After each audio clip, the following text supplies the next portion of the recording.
Salut. Oui, salut. Bonjour. Aujourd'hui, je vais vous raconter une très belle histoire.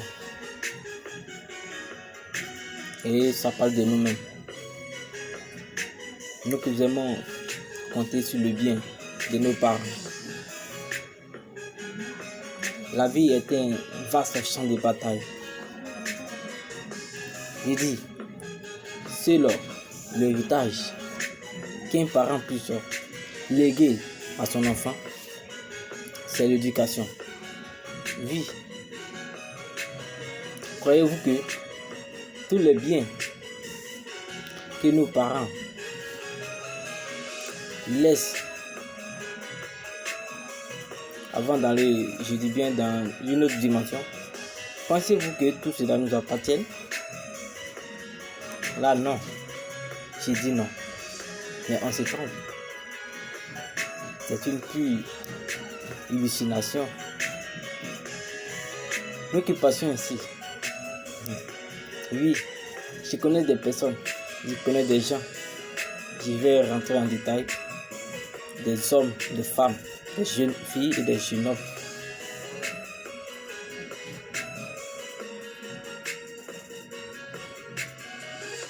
Qui disent que leur papa est riche, je ne sais pas. Ils viennent d'une famille noble et riche. Et nous qui venons d'une famille pauvre. Mais je dis, il ne faut jamais compter sur le bien de ton parent. Quelle que soit sa classe, quel que soit son rang,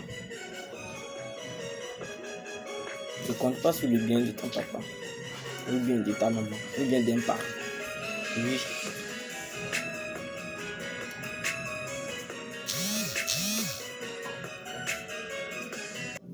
Oui.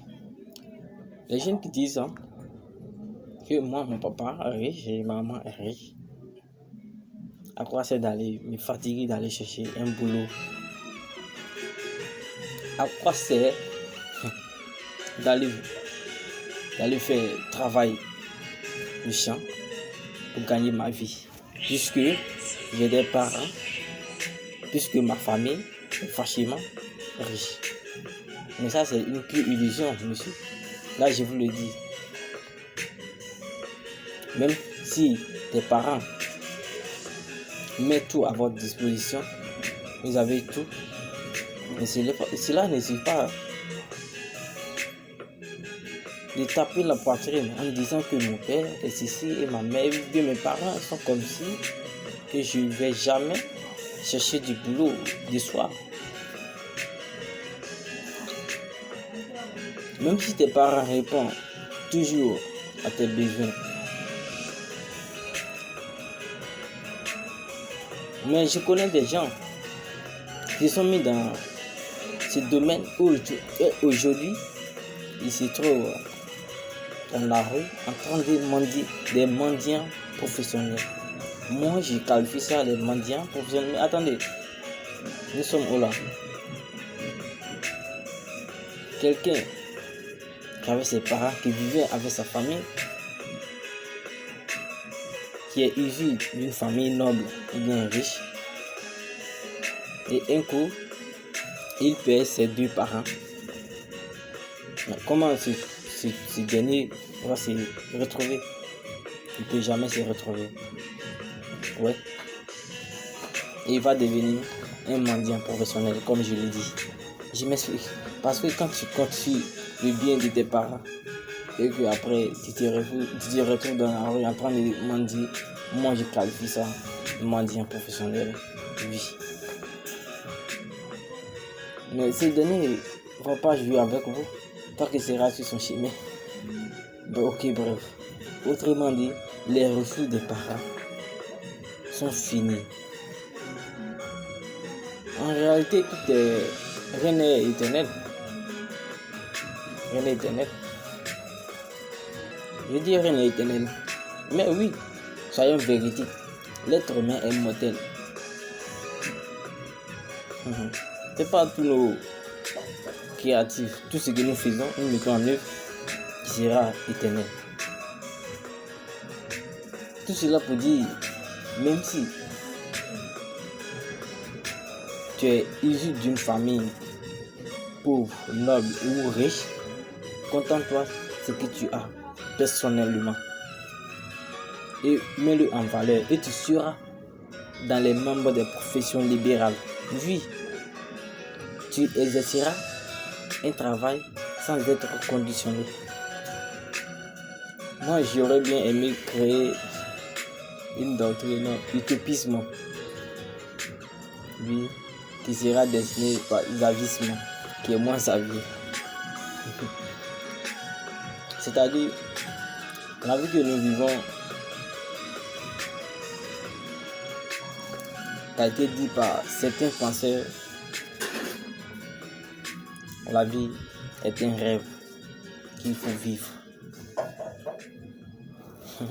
Ça c'est absurde pour certaines personnes. Oui, dans mon rêve, ou oui. Oui, dans mon rêve, je vois un paysage exceptionnel, je dirais extraordinaire, que la ville était lotie sur un plan damier. Mais c'est du waouh. J'ai cru que j'étais dehors, mais la vérité est que j'étais dedans. Le défi de là, même le plus est que le matin, je me retrouve sur une pauvre natte. Et toutes ces choses, j'ai aperçu dedans. Une fois dehors, je n'ai plus vu. Du coup, mon visage a changé d'humeur. Lorsque nous comptons sur nos parents et que ces derniers disparaissent, nous nous trouvons dans une situation très délicate. Et toujours stressant. Oui. Voyez-vous, un jour, votre entreprise préfère des millions qui s'évadent brutalement sur vos yeux. Une entreprise que vous aviez pris des années à construire avec votre propre capacité. Comment sentirez-vous voyant ton capital brûler si facilement?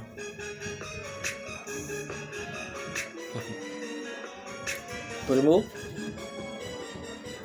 vous aurez une sensation, je dirais, vous aurez une sensation très angoissante. Le travail que vous avez dû mener pendant toutes ces années. Secondo.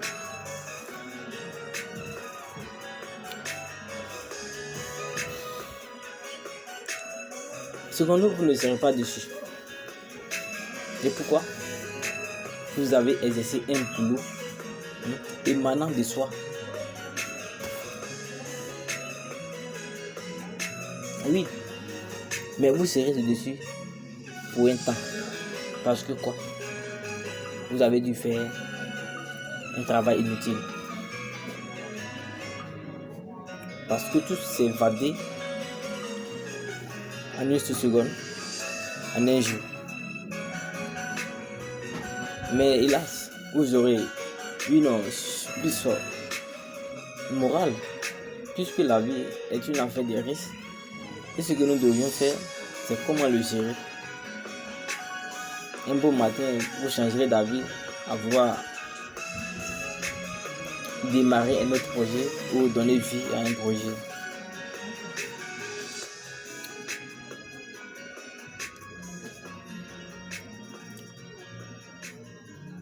pour ne pas tomber dans cette même condition. Enfin, une fois compris cela, tu couleras de joie dans tout ce que vous allez faire comme business, parce que vous avez compris le sens de la vie. Mais voyez-vous, un homme qui compte un homme qui compte, ou une femme qui compte sur l'entreprise de ses parents, le bien de ses parents, aucune ambition, sans emploi. Et une nuit, tout en dormant, un coup de fil pour lui annoncer une triste nouvelle que l'entreprise de tes parents, que l'entreprise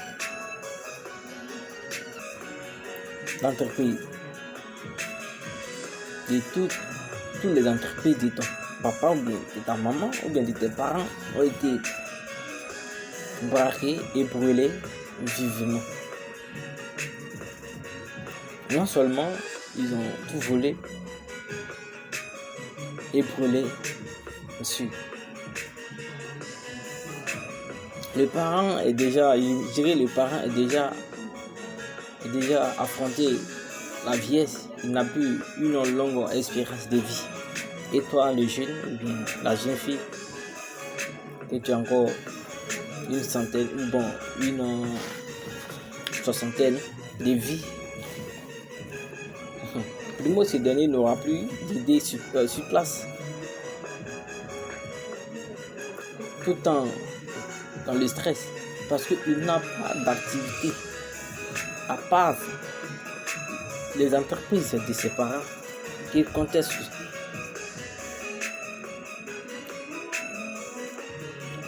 Ce serait désastreux pour lui.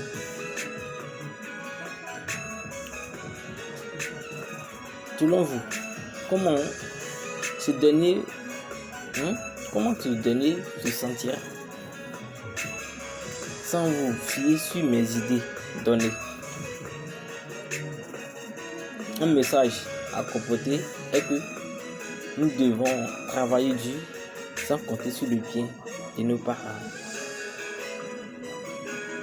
Oui, la seule chose que nous pouvons puiser, c'est l'éducation d'un parent. C'est l'éducation aussi qu'un parent puisse laisser à son enfant. Oui, c'était Xavier. Message circulé.